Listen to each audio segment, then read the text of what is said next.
to the moment where we will recognize our awardee this evening. First and foremost, to our MC for the evening, you know, there's just nothing like being called out by Wanda Sykes. That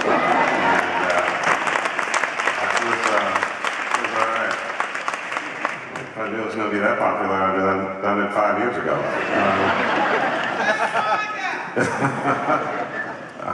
I'm not going there.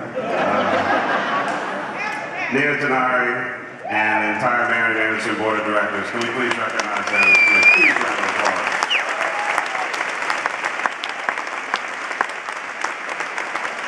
Pat Marian is our Marian Anderson Award Director. Give it up for Pat.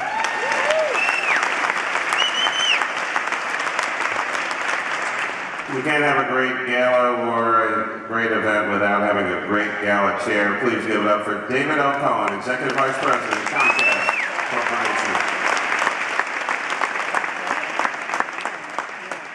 Now you saw in a rather dramatic stage entrance the senator from the state of New Jersey, but I'm here pleased tonight to also let you know that much like Senator Joe Biden was when he was in the Senate, Senator Cory Booker is actually the third senator from the great state of Pennsylvania. Give it up for Senator Cory Booker here with us tonight.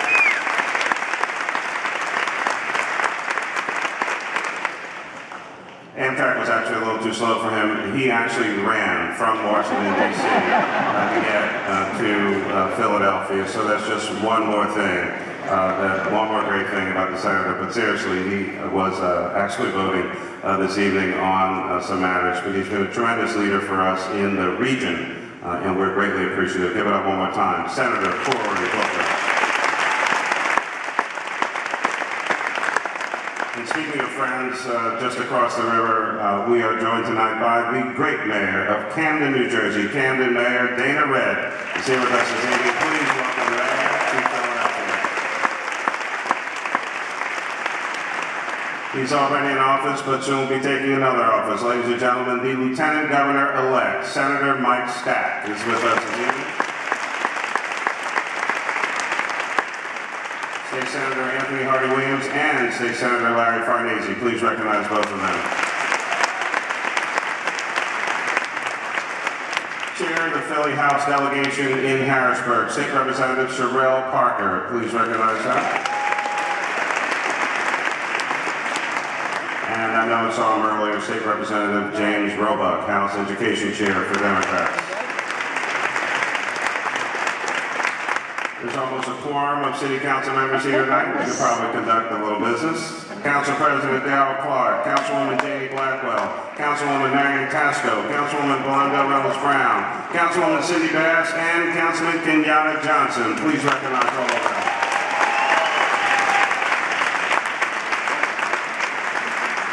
Hardest job in the city of Philadelphia, the Chief of Staff for the Mayor, Chief of Staff Everett Gilson. Please recognize him. The lady that makes it all work, City Representative Desiree Peterkin Bell. We need to thank our great hosts here tonight at the Kimmel Center and yours and the entire Kimmel Center group and organization. And I think it would be really difficult to have a Kimmel Center without Sydney and Carolyn Kimmel. Please recognize them one more time. So you know, it's been a pretty interesting 2 days. Yesterday, Pope Francis. Tonight, John Bon Jovi. Please give it up for both. The Pope will be in the house. One more person, but she is really, really very, very special. You know that this is Nina's first Marian Anderson Award night as chair. And she's done a fantastic job. Please give Nina a hand one more time.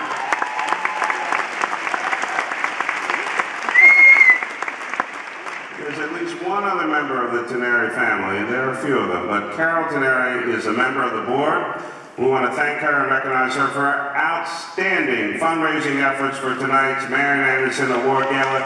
Give a huge round of applause to Carol Tenari.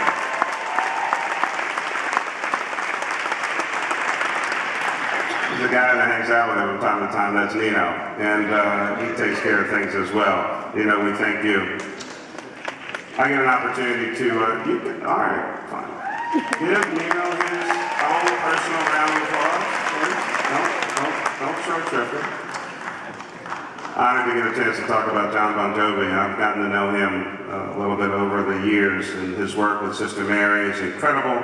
Philanthropic, advocacy work, humanitarian work, supporting the homeless and hungry in Philadelphia, around the country, and as Senator Booker mentioned, literally right across the river in New Jersey. He has a heart as big as anything you've ever seen, but it really is a heart of gold, and it's valuable.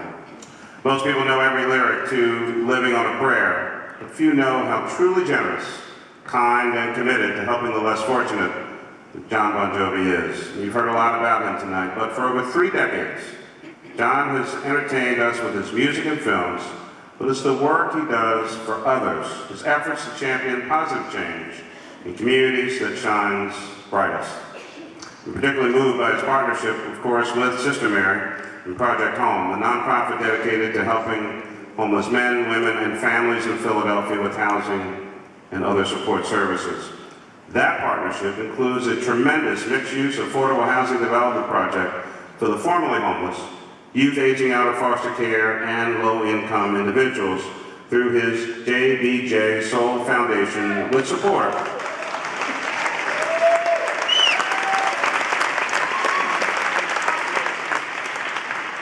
And that, of course, is with support from John and Lee Middleton and the Middleton Family Foundation. Give it up for the Middletons here tonight as well. Over the years, John Bon Jovi has championed community efforts to break the devastating cycle of poverty that hinders the lives of so many Philadelphians and folks in New Jersey as well. He's invested in healthcare initiatives and hunger relief and support programs, donated playground equipment, beds, and so much more. John Bon Jovi truly embodies the spirit of generosity upon which the Marian Anderson Award was founded.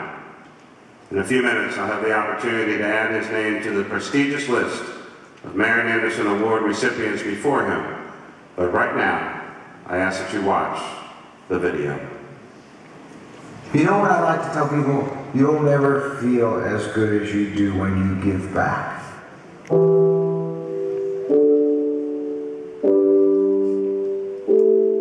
Our mission is trying to break the chains of poverty, whether it's assisting in homeless issues, social services, and now feeding people. We actually launched Soul Foundation here in Philadelphia with a Project Home ownership project up in North Philadelphia. We wanted safe, decent, affordable homes. When we first built those 15-row homes in Philadelphia, that street became, in our eyes, a neighborhood. But then we started to build more housing, and we thought, now, wait a minute, this is something that can affect anybody, Republican, Democrat, black, white, young, old.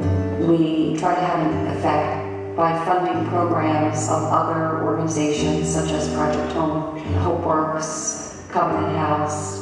Camden was really seen as the most crime-riddled city in America at one time. And we supported a home for kids to go in and learn the computer skills. And then we got to what is now Joseph's House. It's just shelter, a shower, a meal, a place to wash your clothes. Meet some service providers, which is a very important element to all this. We found out that you couldn't separate the housing issue from hunger. There was more and more of a real, true need for people to have the bare essentials, food. And that's when this whole kitchen was born. There was so many times you overlook a problem before it bothers you viscerally, like hunger. John understands this is something we can't fix. When he was telling me about the Soul Foundation, it was just sort of getting underway. I said, listen, if I can help slow it up, when someone is personally involved, it's easier to give and to help that person. We use the saying, hope is delicious up in the kitchen, but really, hope is the foundation of the whole Soul Foundation. For those who saw the recent NBC benefit concert for the victims of the devastating Hurricane Sandy, you may know that John Bon Jovi was the first musician to sign up. John is a person who sees a need, takes takes action and encourages others to do the same. Since you built it from the last storm.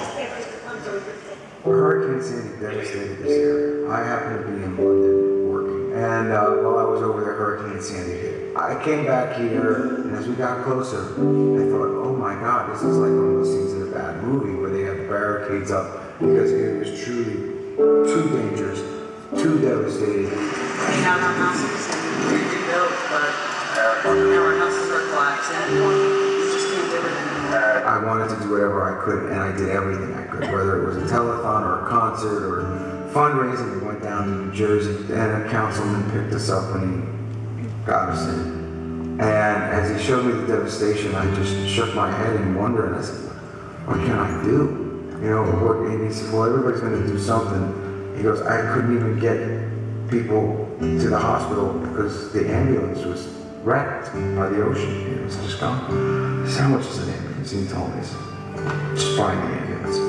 So I bought him an ambulance. I want to use this opportunity to thank all the people who have spent countless hours, long days, and months since Sandy helping the neighbors.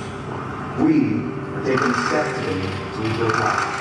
I'd also at this time like to introduce to you the First Lady of our state and present to her this check for $1 million.